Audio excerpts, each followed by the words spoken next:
Okay, good morning, everybody. I'm Nick. This is Josh. I'm going to do a few introductions, and then we'll jump right into the content here. So, I'm Nick Percoco.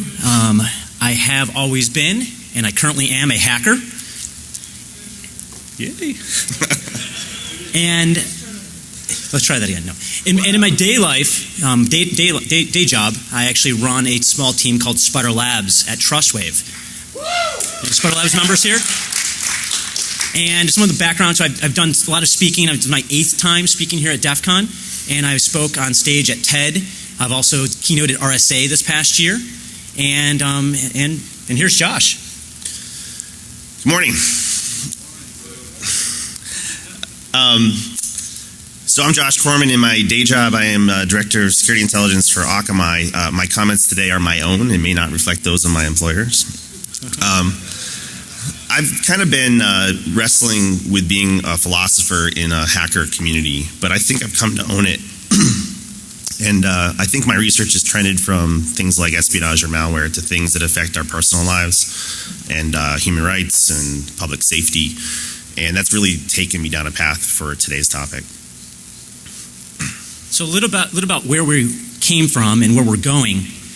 You know, this talk is actually not a presentation. This is a discussion. This is a discussion between me and Josh here on stage, and a discussion with all of you. And this is not a finished presentation. So if you're expecting at the end of this to have us to solve the world's problems here, and that's not the intent. This is the start of a conversation. And we also have right there in sort of mid audience there, we have a microphone. It's there for you to use. If you have a question, you have a comment, you want something to add to the conversation, please use it. But also note that we have a finite number of time here on stage, 45 minutes to be exact. And so please, if you can't fit your comments and questions in 140 characters, please save it for the Q&A session. And we will have a Q&A. There's no Q&A room, but afterwards, please join us in the Chill Out Lounge to continue the discussion. You know, and part of the impetus for this is that, how many of you have been to DEF CON before? Okay. A lot of new people here this year. I don't know if you noticed. It's both encouraging and overwhelming. But a lot of us got into hacking because it was our hobby, right? And when we weren't paying attention, how many of you noticed that it kind of accidentally became our profession, right? It's kind of messed up. But actually, we weren't paying attention again. Now, IT security, which was our hobby and then our job, is now permeating every aspect of our personal lives and our personal safety and our kids. We're putting software in places it does not belong and is not merited. We have medical devices that are completely pwnable with no encryption whatsoever on their Bluetooth stacks that are unnecessary. As I tried to buy a car, I couldn't find one without a hackable operating system. If you go to Shodan, you can find default usernames and passwords for control systems, for power grids, for hydroelectric dams. I mean, this isn't FUD, this is real. And as we depend on software in places, it needs to be dependable. And in the presence of attackers, it needs to be defensible. And I guess every time I want to quit security, I realize that our failures are going to be inherited by me, my body, my mind, my soul, and my family. So don't think that today is how do you get better at your day job. Think about how do you actually hack your personal life and your personal freedoms. And that should be the scope of today. So a couple of weeks ago, I decided to do a juice cleanse. Has anybody ever done one of those before? A couple of people, yeah. So you spend 3 days drinking 6 bottles of juice and nothing else. And besides having interesting bowel activity, it also gave me very vivid dreams when I would sleep. And so at night, I would go to bed at night, and I would wake up in the morning with these sort of memories, these odd memories. You know when you wake up in the morning, or you wake up from a dream, and you're sort of disoriented, and you think, "Wow, that was real. That was almost a real experience within a dream." Well, I had a few of those a couple of weeks ago. The first dream that I jotted down, that I took notes about, I was on a bus. And it was just the whole dream just sort of took place on a bus, and I didn't know really where we were going. I was a little bit confused, but I saw people I recognized. I saw people sitting with paperwork in front of them, with computers in front of them, and I started to ask questions. Where are we? Where are we going? And I soon realized that we are all going to apply for federally issued software development licenses. That each of us, and somebody actually showed me they had one that was expired. They needed to renew their license, or they could not even write a bit of code. So I thought that was pretty interesting to sort of have that dream. One of the other dreams I had that I took notes about, I was actually in a hotel. I travel quite often. I actually travel all over the world almost constantly. And in the morning when you walk out of your hotel and the USA Today paper is sitting there on the floor and you see the headlines. It's sort of how you get woken up in the morning. I remember glancing down at that paper as I was off to a meeting and saw on the headlines, and it said Florida man arrested for hacking tools, possession of hacking tools. And I remember flipping open the paper, reading page 7 about what that story was about, and it had a logo of Metasploit, and it mentioned Nmap, and mentioned Nessus, and other tools on there that people might have in their possession. Thought that was interesting. And then another dream that I had, and I started soon realizing that these weren't necessarily dreams. They were vivid, but they were actually nightmares. In this third dream, I was walking down the street in Chicago, sort of dusk, the sun's going down, turned down an alley, and walked up to a door. I rang the bell, and I remember being able to see, there was a camera shining on me. I rang the bell, and they buzzed me in. I went up, walked up 3 flights of stairs, walked out into a Chicago apartment, and there was guys and girls milling about, having discussions. Over on one side of the room, there was a MakerBot. Other side of the room, there was a cluster of monitors. In another area, there was some electronics laying about, and of course, a lot of cables all over the floor. Somebody I recognized actually handed me a beer and said, "Hey, welcome. The discussion's going to start in a little while." So I sort of took my seat and started saying hi to people. And then all of a sudden, the lights went out. Electricity went out. All the power went out in this apartment. And one of the initial reactions, I remember someone in the background saying, "Oh, fucking ComEd." The power went out again. But then we started hearing banging on the front door and then banging on the back door. And men came into the room wearing black shirts, black pants, black boots. And they started to say we were under arrest for the violation of some act. And I can't really recall what that act was. And they lined us up against the wall, and then one by one started to zip tie us, our arms and our legs, and carry us down the stairs.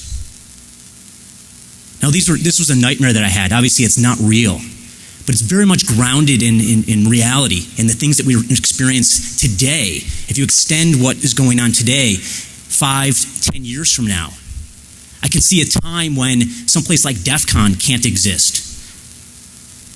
But we don't have to. There's a better way. I could see a time when friends are being arrested for writing tools. We're being criminalized for research, but we don't have to. Uh-oh. So when Nick told me his dreams, I had 2 thoughts. First, I'm never doing a juice cleanse. And I said, this isn't FUD. Let's get real. These are actual precedents. Whether you love or hate Weave, Weave's case is very dangerous precedent for the criminalization of research. This community does and lives and thrives on our ability to pervasively do security research. If you saw the aggressive prosecution of the late Aaron Shorts and all the Aaron's Law discussions coming from this, do you know there's a state law in Texas that makes it technically illegal to do a port scan? And for my international friends, Germany and France have already specifically outlined certain hacker tools that are really just assessment and Nmap-y type things. And I actually learned last night that Brazil, after some actress had some nudie photos revealed, they passed under duress a law that basically makes it criminalized to have things like Nmap or any port scanning tools at all. So this isn't FUD or fear. This is things that are actually happening. And it's up to us, in lieu of any adults in the room, to be the adults. Now, that should terrify you, right? But it dawned on me over the last couple of years, I was researching Anonymous here 2 years ago at DEFCON, and one of the things I was concerned about is some sort of neo-McCarthyism when you had a lot of aggressive, high-profile acts and demonstration of hacking will. Whether you like them or not, it captured hearts and minds and it scared policymakers. And when powerful people are uninformed, they make powerfully uninformed knee-jerks. And he started off in his intro saying he is now and always was a hacker. I fear the need to say I am not now, nor have I ever been a hacker in our near future. And if you're not worried about it, you really, really should be. because policymakers aren't as technically literate as this community is. And that's really the thrust of this talk, is that I think a lot of us, even our best and brightest researchers, even our A-listers, so to speak, every time I ask them why they aren't more concerned, they're like, someone's going to come fix it. Let me tell you something. No one's coming. The people who are going to fix it are to the left of you, to the right of you, or in your own chair. And that was really the bit flip for me. So another part of this is that, for personal reasons, I basically hit rock bottom in January. I lost my mom at 58, had a pretty tough year last year. It really throws into context what's important to you and how much time you have. And I felt like I was diminished, that I couldn't really contribute. And what I realized is, people don't really make changes until they hit rock bottom, right? If you want to be a science person, no one changes until the pain of maintaining inertia exceeds the pain of making change. Well, it hurts pretty bad right now. It sucks. There's a general malaise here. Yes, we've had a great week at Defcon, but there were more talks about burnout and suicide and depression, and there were also a lot of talks that had absolutely nothing to do with security, because there's an implicit defeatism, and we don't have to accept that defeat. So there's actually a value in hitting rock bottom. And that value says when no one's coming to save us, it falls to us, right? And if you don't see good things happening, we can put good things in. So at my mom's funeral, I said, the absence of heat is, cold is the absence of heat. Darkness is the absence of light. And maybe it's not that there's evil in the world, but maybe there's an absence of good. And I realized that each one of us can finally take matters in our own hands and put in that leadership that's sorely lacking. Nature abhors a vacuum, and I can hear the sucking sound. And it's time to fill that vacuum. Now, what that means is no matter how much we hate certain things, the alternative is worse. So we continue to fail, but we don't have to fail in the same way, right? So we're actually suggesting some pretty radically uncomfortable experimentation. I can't believe we're at Defcon and we're actually going to suggest these things, but we haven't really engaged in the formal process and how things work in the world. There's no senators or congressmen who are experts on stem cell research. They rely on subject matter experts, think tanks, lobbies, etc. And as much as we hate these ideas, we're going to ask you to both tolerate and participate in a series of very uncomfortable and very unnatural acts. And this means we already have EFF. EFS has done fabulous things for our community. We haven't really had a voice of interest for our profession and for our talent and expertise. So now we're actually going to be suggesting and starting. We're doing it with or without your help, but we'd love your help. A 501c3 think tank for professionalization of research. Number 2, a 501c4 lobby. Even though we think they're horribly corrupt and corruptible, it's finally time that we have access to the corridors of power. We're also going to professionalize. We're going to do it very carefully so that we don't become the monsters we fight.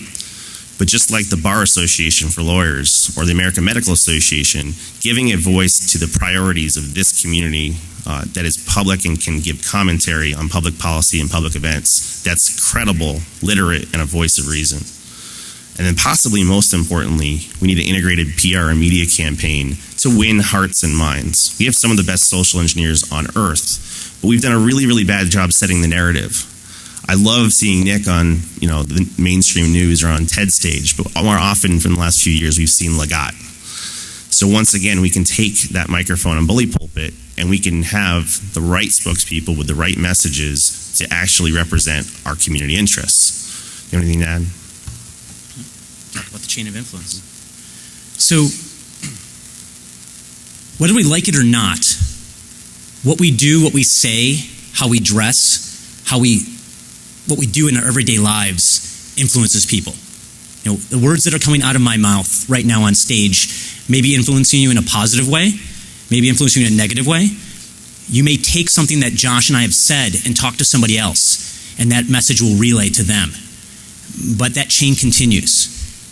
Now, unfortunately, when we take someone from our community, someone who's a hacker from our community, and put them in front of a policymaker or a senator or a global government, This is not just a U.S. issue. This is a global issue. What they see is not someone they trust and someone who's an expert, but they see a hacker. And so while the research that hacker is doing may be vital to our existence, it may have life-benefiting needs behind it, they still see a hacker. And so what we're doing within this movement is trying to organize, better organize. You can have the breakers, you can have the hackers. They're vitally important to our community. But then you also need people who go and come up with the fixes. Now the breakers may be the same people that come up with the fixes, but they don't have to be. So if you're someone who out here likes to break things, how many people like to break things in the room? Okay. How many people also like to fix things or like to fix things? So you're part of this as well. But it's not just the people in this room. We also need people to continue that chain. And we need people from all different backgrounds. Also people who represent the various industries. So when we go follow that chain and we put someone in front of policymakers, or we put someone who's on national television or international news, they may be someone who has one foot in our community and one foot in the industry that we're focusing on, whether it's the medical community or the automotive industry or the transportation networks, whatever that may be. So we got to think like hackers, right? So I want to recognize somebody who's done some outstanding work in the room. Jay Radcliffe, can you stand up? So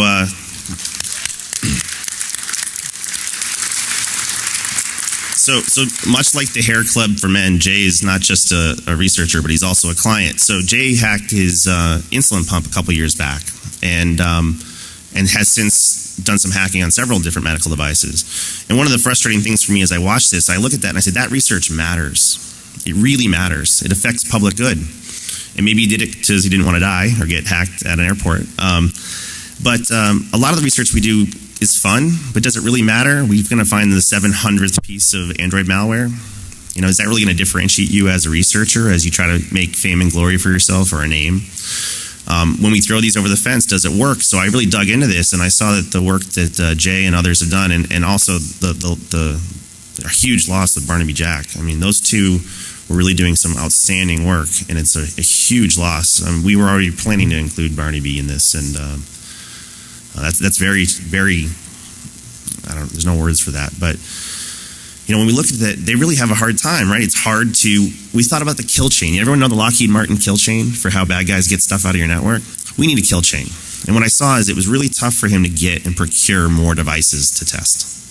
And he did a really good job testing it and finding the vulnerability, but then he went to the vendor and it didn't work, right? The vendor pushed back, ridiculed, denied, diffused, and I'm sure some vendors are better than others. But we really had a really hard time getting that into affecting some sort of change. And instead of us looking on activities like I found O-Day or I published a vuln or I have some, different presentation at some different conference, we wanted to see how do you pull that through all the way through to a result. So I went to this guy, Kevin Fu, who's a PhD in industry, and he's been studying a lot of these medical device flaws. There's way more than you could possibly imagine. And we're still not getting through. So I asked why, and it's the FDA is one of the bottlenecks. They didn't have the ability to reject devices. And they're not actually putting in new framing to allow for better granularity. So an individual researcher can have a really hard time going through multiple gates and multiple obstacles. And really what we want to do is we want to work with people in industry and map that chain of influence and then fuzz it and try and iterate and fail fast. And focus on we're not done until we actually see some sort of substantive change in how we raise the bar and do care for putting elective attack surface on life-saving technologies. So that's just a deep example on one of these, but these are tractable. They look overwhelming, and maybe it's not Jay who's going to be the one on CNN, or maybe he's not going to be the one who does the driver development to fix it, but we have the talent in the room for every single step along the way. So there might be some people, and even when Josh and I were first talking, thinking, well, this is really hard. This is going to be very hard. This is not going to be something that's going to be easy, but we often do very difficult things. And there's dozens and dozens of talks here at Defcon about very, very difficult things that are being done in the technical world. So to put it in a little different perspective, we have a little clip to show you. If you can dodge a wrench, you can dodge a ball. What?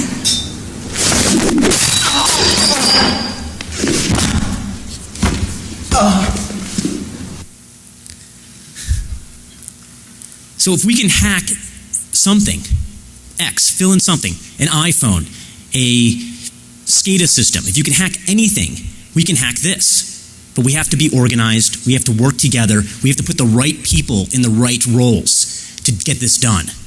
Like we mentioned earlier, you can't put a hacker in front of a senator because they see a hacker. But we have to put the right people. And we have people in this room that can fill all those roles. Every single one of you has a role to play and can use their best skills, their best techniques to help drive this home. Jailbreaking the system. It's incredibly difficult to find a jailbreak and implement it and to weaponize something in order to perform a jailbreak. Very, very complicated. We can do that with this system. And as Josh mentioned earlier, some of our best social engineers are in this room or at this conference. Some of the best social engineers in the entire world are in the hacking community. But that doesn't mean we need to be dishonest and try to deceive people. But we use those skills. It's exactly the same skills that the best CEOs on the planet have for selling their investors on something. We need those people to step up and actually play that role as well. So how do we do this? Yeah, no, I really like the fact that we're calling out that everybody does have a role. It's not a platitude. We really mean it. I mean, right when I said on Twitter that Jay was giving a presentation at B-Sides, and I said one of the biggest bottlenecks is getting devices. And 3 people we've never heard of replied and said, oh, I know how to get them. You have something you can do. And I was talking to a young guy from Portland, Maine yesterday, and he pointed out that one of his first jobs was doing device drivers at a local SCADA systems operating system shop. You don't even have to be a hacker. You can just write really, really solid security-aware code for one of those vendors. I couldn't find an ODA to save my life, but I've been very accepted by crossover into talking to government people. He did a TED Talk. I was in Vanity Fair. It's like I can take the technical stuff we do here and I can actually make it mainstream accessible and get in front of policymakers. There are actually 6 of us hacker types at a UN meeting in Toronto this spring. There's Jeff Moss, me, Baitlick, Miko Opponent, and some others. And they were listening to us as the technical voice of reason. Now, the bad news is we didn't get very organized. But you don't have to be a rock star, A-list name to actually contribute to the research that we're actually carrying to the outside world. Now, when I say anybody can play a role, I'm also speaking to those pillars in our industry, our tribal chieftains, because this is going to be really, really hard. And in a leadership role, we're going to need our toughest battles require our strongest warriors. So we really, really need not just a grassroots kind of like, yeah, rah, rah. We need people to take leadership roles as executive directors on some of these different manifestations. Now, forget the term platform per se. This is a straw man, but we think we've put a lot of thought to this and reiterated this. So for sake of beating up, in fact, we're going to be using this to take it to the meeting in 8 weeks, which we will discuss. We'll really see that there's 3 ways to secure our future. We have to keep a very small list of priorities so we don't spread ourselves too thin. We can learn how to do this on a few topics and then we can move out. But essentially, I think we need to focus on public good and safety. And that's really why I wanted to call out Jay and Charlie Miller, by the way, and Chris Fsck. Did you see their amazing car hack? Now, whether they did it for altruistic reasons or not doesn't matter. My neighbors were asking me about it. I got a flood of emails from people who don't know anything about our industry saying I had absolutely no idea how much of a car can be controlled via software. So we have a few people doing research like this, but I would like to challenge us through this program to say let's get a critical mass of lots of you. If you're going to pick an Android malware, don't. Go pick a medical device. Go pick an auto OS. Go pick a control system. Because if we can demonstrate that we are doing a unique public good for public safety, guess what we can stave off?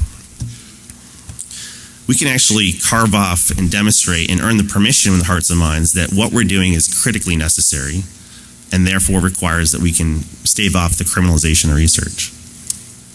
So this is your first time speaking at Defcon, huh? No. What? Are you lying? No. This is your first time? No, it's not. I don't think we're going to get away with it anyhow. Oh, good. Nice. You've gotten... Oh, I was kind of shocked when you told me this. I was like, I think he's spoken here before. But fuck you now. We're getting trolled by PW Crack. Okay. But, even if you don't care about the public good and public safety, you just want to be a narcissistic vulnerability pimp, to avoid that criminalization, this is how we're going to do it, right? So if you're going to pick something next year, pick something that matters. Whether you're a father or a mother or, an uncle or an aunt, it doesn't really necessarily matter if you want to help public good. Be selfish. If we do some things that are clearly valuable that no one else can provide, and we do it in an intelligent way, and we give the right PR and air cover for that, we're going to demonstrate that this isn't something to be criminalized. I don't know if you saw the Obama clip about Snowden. He's not going to scramble jets for a 29-year-old hacker. We got to take that back and demonstrate that we can do this.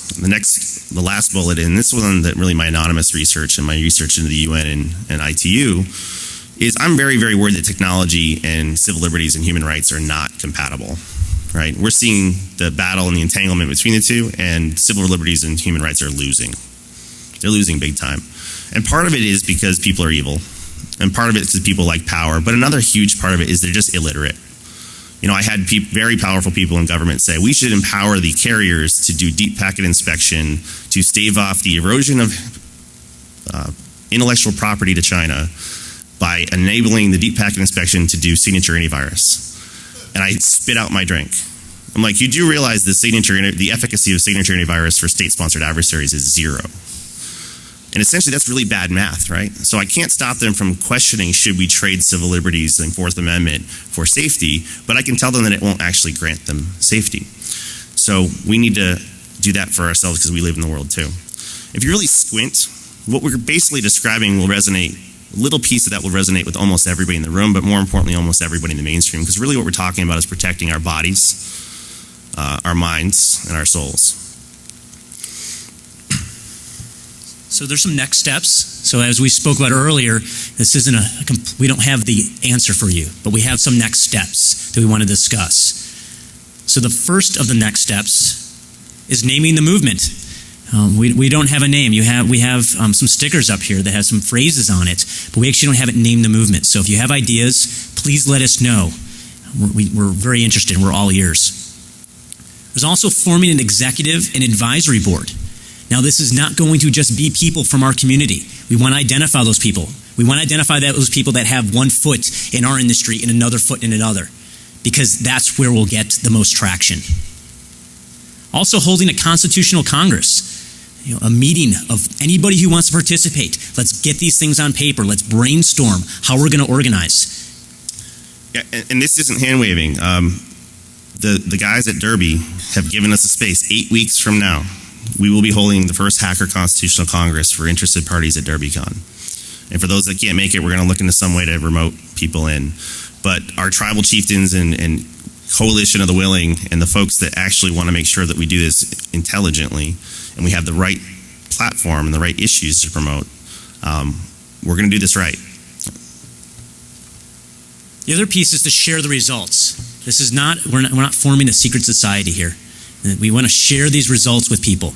We want you to have feedback into those results and understand what's going on at all times. And so we do have a Twitter account you can follow, but we're working on ways to better communicate.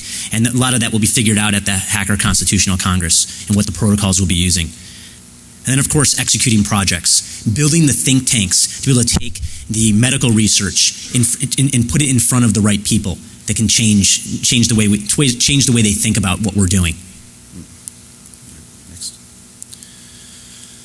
So if we're not going to teach you to be experts on all the different, international and domestic legal organizations, but what we can do and hope to do is just flip that one bit. If you thought someone was going to come fix this for you, we want you to realize that the cavalry isn't coming. It's you.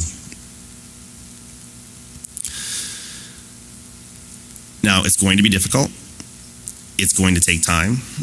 We're going to have struggles. We're also a fairly cynical group, so we're going to point out all the ways this won't work.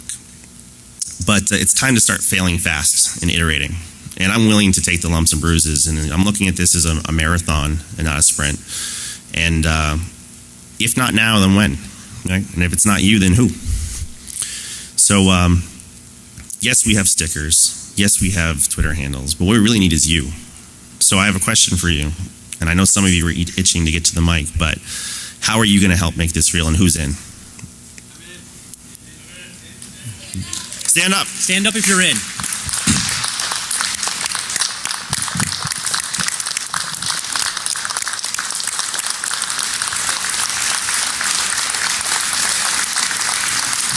Be adults. Wait, the microphone, yes. Hi there, Gary Reimer. This is my first Defcon, and I've been coming here because I want to get full-blown into the security world.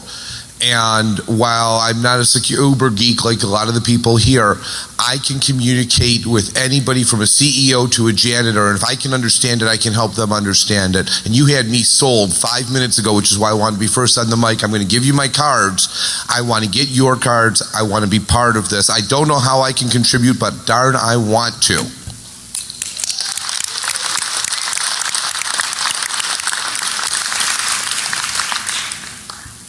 Yes. I just want to say the Fourth Amendment is already the middle ground between the government can do anything it wants and the government can't do anything at all. We wrote a specific set of rules that they have to follow. A warrant based on probable cause and witnesses. That's as far as we should go. Period. The second part of that is more rules and more laws and more regulations are not going to fix this. You know, we had some cognitive I appreciate your comments. We had some cognitive dissonance about this because, you know, we tend to be a fairly libertarian-ish group. We tend not to like formal powers of structure. That's why I was kind of saying we need to kind of hold our nose and eat our lima beans. And even if you hate these things, this is a set of value levers. And when you're jailbreaking an iPhone, you don't think about how it should or shouldn't be. You find a way to get it done. And I still carry cognitive dissonance over this. You know, I'm the guy who called PCI the No Child Left Behind Act. The last thing I want to do is push more and more regulation and brittle things. I think the spirit of this is using every available mechanism, and we haven't tried these yet, and I'm not sure they'll work. You know, I had some very critical people say, you need to be transgressive. You need to be more, you know, break the law. You got to be more aggressive. We got to take Anonymous up 10 notches or something like that. And I thought historically about things, I'm not trying to equate this to it, but you know, the Black Panthers were very aggressive. They're scaring people. They weren't really causing substantive legal change. And then you had the Civil Rights Movement, which was more moderate and engaging in system. And it's unclear if one could have succeeded without the other, but I don't want to leave these options on the table, and even if I get my butt kicked and we're ridiculed and made fun of, that's okay, because we have to try something. And I think that's why we want to have the Hawker Constitutional Congress. We really want to establish what are our first principles and how do we avoid becoming the monsters that we fight. So I'm hyper conscious of your concern. I share it, and I also just want to connect the dots with some things that are happening. EFF does their part. There's also Fork the Law. There's also a whole bunch of amicus briefs written for Weave to try to work with the judicial process. And there's a whole bunch of law professors here. And the thing that broke my heart was none of those little groups were talking to each other. So some of the pieces contradicted each other. So even if it's just aligning and getting critical mass on the existing initiatives to force multiply them, that's reasonable. I think some of us are more angry and more aggressive than others, and I hope that's why we're going to figure out what we can agree on and make sure that we keep ourselves honest. It's going to take a lot of work, so I do share your concerns. Thank you. Hi, my name is Sarah Jeffrey, and I actually am really very, very grateful that you brought up Weave's case. I do prison support for Weave, Jeremy Hammond, Barrett Brown, and Bradley Manning. And all four of them have a CFAA charge in their rap sheet. I was at the defense of Bradley Manning, and for about 6 hours of the first day, they were discussing the difference between an EXE file, installable file, and a shortcut of a CD on a given drive. What? Okay, and this is part of a court martial or one of the biggest leaks. Okay, get the fuck out. This is important. The reason I'm not backing down is because every single one of you here are being persecuted like the actual activists. And Weave has had 60 days of admin segregation for tweeting from prison. Barrett Brown has detoxed opiates without medication. Jeremy Hammond has been in over 80 days of confinement for making inmates create anonymous paraphernalia during their art projects.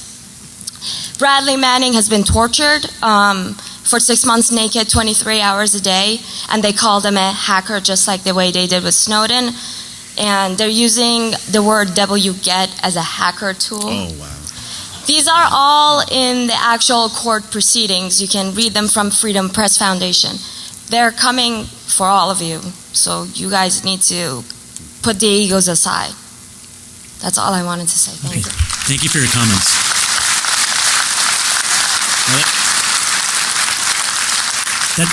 That falls directly in line with the discussion of the preservation of security research. As a security researcher, I've done things in the last couple of years which I may not want to do today, just because of the chance of the broad application of CFAA. So, thank you. Hi, you guys have talked a lot about legislation that you don't want governments to institute against hackers. What about any legislation that you might want to institute that would provide a counteracting effect, like, for example, holding vendors of vulnerable systems more accountable? I'm not sure if people heard that. I had a little echo there, but again, that cognitive dissonance is ever present in my mind that I don't want to necessarily add a ton more legislation. It's more about fixing existing ones whenever possible. I think we should use it sparingly. But one of the things we've realized is, there's a lot of things that divide us, back to the prior comment. Some people are like, why are you talking about an amicus brief for Weave? He's a raging troll asshole or something like that. And I said, it doesn't matter if you think he's a raging troll asshole, even if you don't like him. It's like the People versus Larry Flint. You didn't have to like pornography to like free speech. And case law does dictate things. That's one of the reasons we have to hack some of the judicial process and work on, participate in the working groups that are looking to rev CFAA. And it's not just for even the criminalization of research. People who are looking at defending themselves with hackback or active defense or various things that are also controversial. But one of the things that a lot of us that do application security realize is there's absolutely no software liability whatsoever. So if a toaster burns your house down, you can sue the people who make the toaster. If the Therac 35 machine gives you a lethal dose of cancer, you can't sue and win. And I don't think, there's lots of good reasons for that. I've done a ton of research as to why the U.S. doesn't want to add more regulation and hurt GDP and competitive edge in other places. But there's plenty of precedent. In medical devices, you have the FDA. In cars, you have the 5-star crash rating system. So it's about shoehorning in and hacking existing regulations and laws to maybe just tweak them instead of creating them from whole cloth.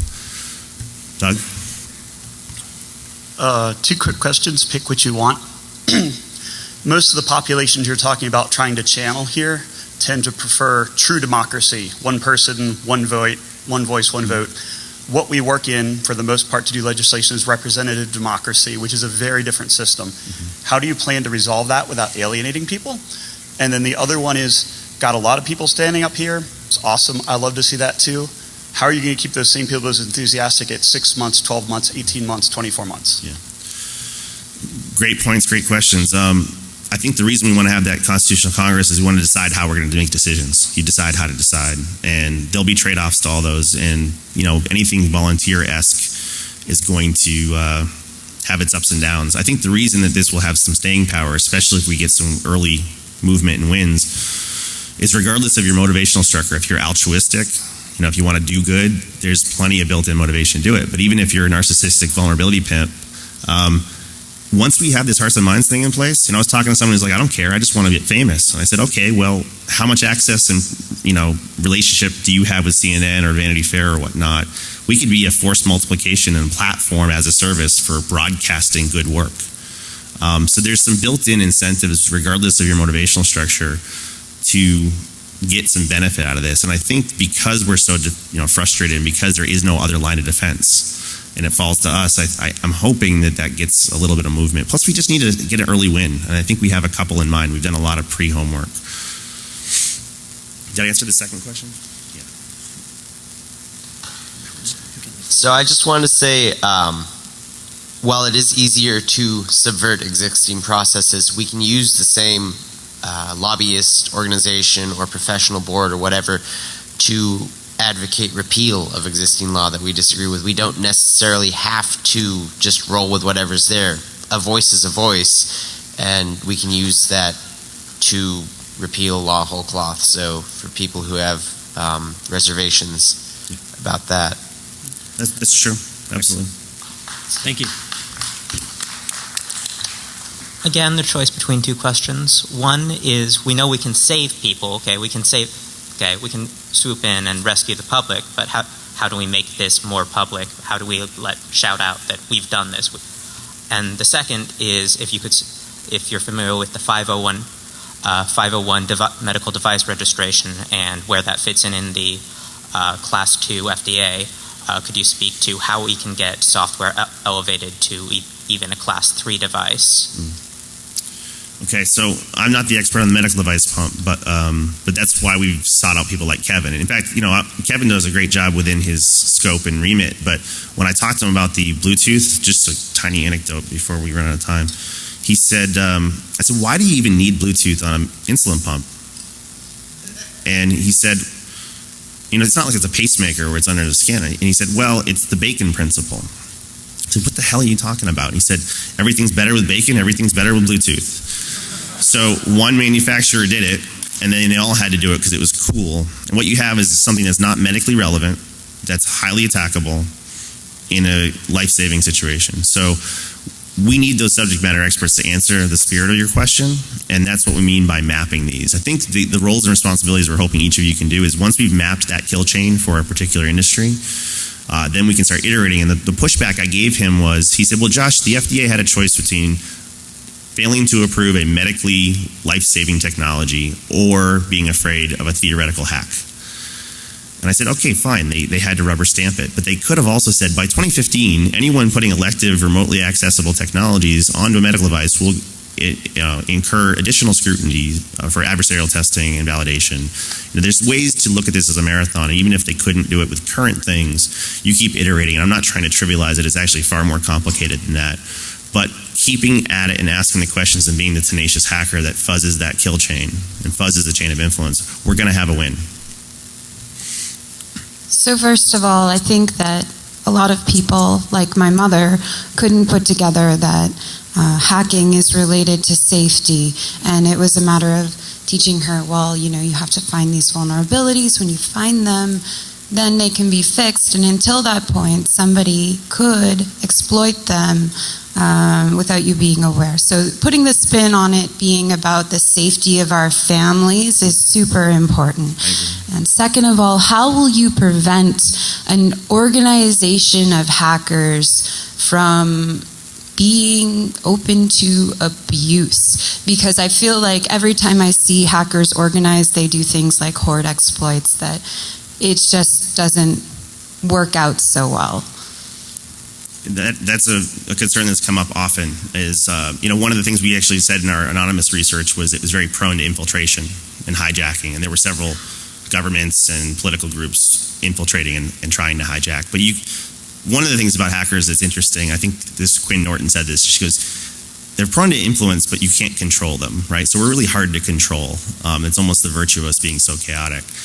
I think this is going to be hard. I think keep bringing these criticisms. In fact, we have time for probably one more question, but then we're going to go to the room. We want to flag every single one of these because we don't want to just try something. We want to actually succeed at something. So keep raising these concerns. Oh, look, it's Jay. All right, well, last question. How fitting is that it's Jay Radcliffe? All right. So, guys, this week I spent all week talking to media about a talk I gave at Black Hat and at B-Sides, which a software flaw put me closer to death than I would have liked. And when I approached the vendor about this, they said, you should have read the manual, and we're not fixing that. If you think that, these things are in the future and that they're coming, they're not. They're here right now. And we need to change these things right now. And I can find 100 medical device flaws, and I'm still going to get the same response.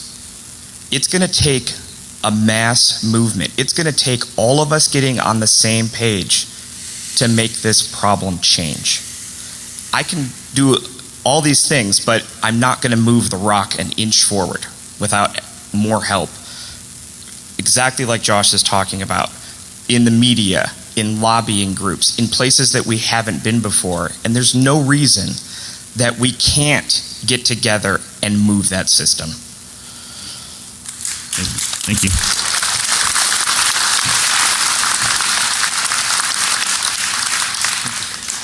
So we're out of time, but this conversation doesn't have to stop. please join us for Q&A in the Chill Out Lounge immediately after this talk. Thank you. Thank you. And I guess every time I want to quit security, I realize that our failures are going to be inherited by me, my body, my mind, my soul, and my family. So don't think that today is how do you get better at your day job. Think about how do you actually hack your personal life and your personal freedoms, and that should be the scope of today. So a couple of weeks ago, I decided to do a juice cleanse. Has anybody ever done one of those before? A couple people, yeah. So you spend 3 days drinking 6 bottles of juice and nothing else. And besides having interesting bowel activity, it also gave me very vivid dreams when I would sleep. And so at night I would go to bed at night, and I would wake up in the morning with these sort of memories, these odd memories. You know when you wake up in the morning, or you wake up from a dream and you're sort of disoriented and you think, wow, that was real. That was almost a real experience within a dream. Well, I had a few of those a couple of weeks ago. The first dream that I jotted down, that I took notes about, I was on a bus. And it was just the whole dream just sort of took place on a bus, and I didn't know really where we were going. I was a little bit confused, but I saw people I recognized. I saw people sitting with paperwork in front of them, with computers in front of them, and I started to ask questions. Where are we? Where are we going? And I soon realized that we are all going to apply for federally issued software development licenses. That each of us, and somebody actually showed me they had one that was expired. They needed to renew their license, or they could not even write a bit of code. So I thought that was pretty interesting to sort of have that dream. One of the other dreams I had that I took notes about, I was actually in a hotel. I traveled. One of the initial reactions, I remember someone in the background saying, "Oh, fucking ComEd." The power went out again. But then we started hearing banging on the front door, and then banging on the back door, and men came into the room wearing black shirts, black pants, black boots, and they started to say we were under arrest for the violation of some act. And I can't really recall what that act was. And they lined us up against the wall, and then one by one started to zip tie us, our arms and our legs, and carry us down the stairs. Now this was a nightmare that I had. Obviously it's not real, but it's very much grounded in reality, in the things that we experience today. If you extend what is going on today, 5-10 years from now, I can see a time when someplace like Defcon can't exist. But we don't have to. There's a better way. I could see a time when friends are being arrested for writing tools. We're being criminalized for research, but we don't have to. Uh-oh. So when Nick told me his dreams, I had 2 thoughts. First, I'm never doing a juice cleanse. And I said, this isn't FUD. Let's get real. These are actual precedents. Whether you love or hate Weave, Weave's case is very dangerous precedent for the criminalization of research. This community does and lives and thrives on our ability to pervasively do security research. If you saw the aggressive prosecution of the late Aaron Shorts. Quite often. I actually travel all over the world almost constantly. And in the morning when you walk out of your hotel and the USA Today paper is sitting there on the floor and you see the headlines. It's sort of how you get woken up in the morning. I remember glancing down at that paper as I was off to a meeting and saw on the headlines, and it said Florida man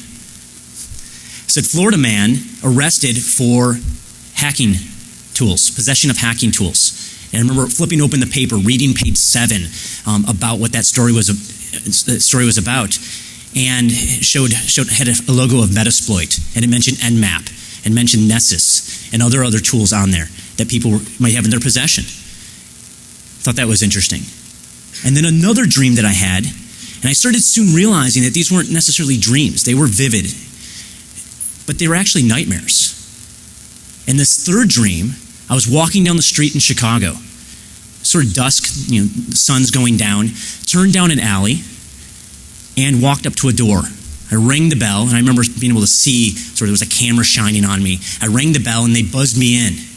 I went up, walked up 3 flights of stairs, walked out into a Chicago apartment, and there was guys and girls milling about, having discussions. Over on one side of the room, there was a MakerBot. Other side of the room, there was a cluster of monitors. In another area, there was some electronics laying about, and of course a lot of cables all over the floor. Somebody I recognized actually handed me a beer and said, "Hey, welcome. The discussion's going to start in a little while." So I sort of took my seat and started saying hi to people. And then all of a sudden, the lights went out. Electricity went out. All the power went out in this apartment. And okay, good morning, everybody. I'm Nick. This is Josh. We're going to do a few introductions, and then we'll jump right into the content here. So I'm Nick Percoco. I have always been, and I currently am, a hacker. Yay. And let's try that again. No. And in my day life, day job, I actually run a small team called Sputter Labs at Trustwave. Sputter Labs members here?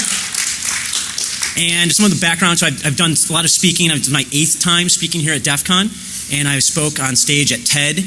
I've also keynoted RSA this past year.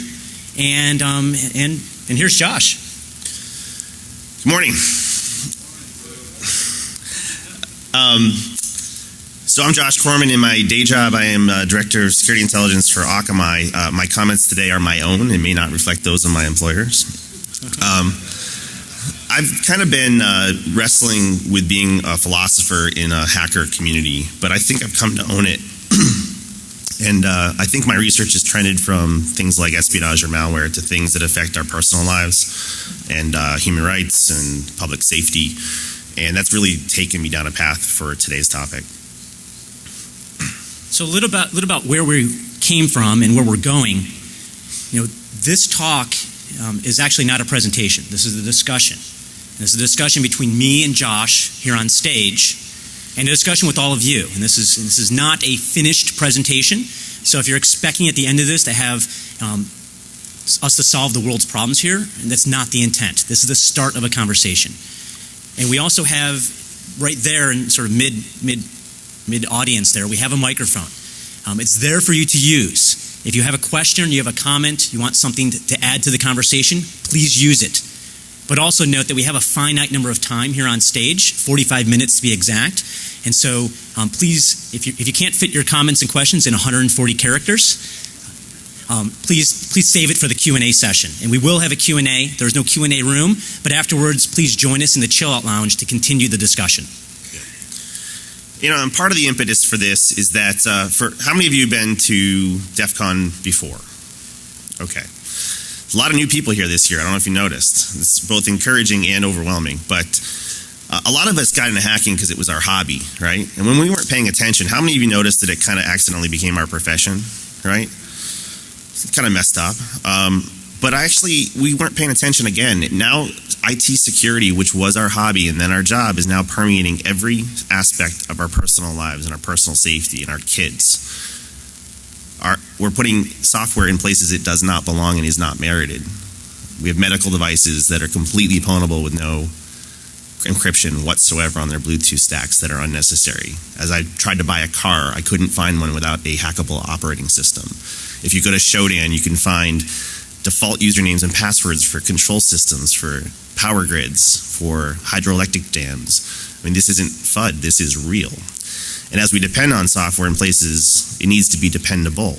And in the presence of attackers, it needs to be defensible.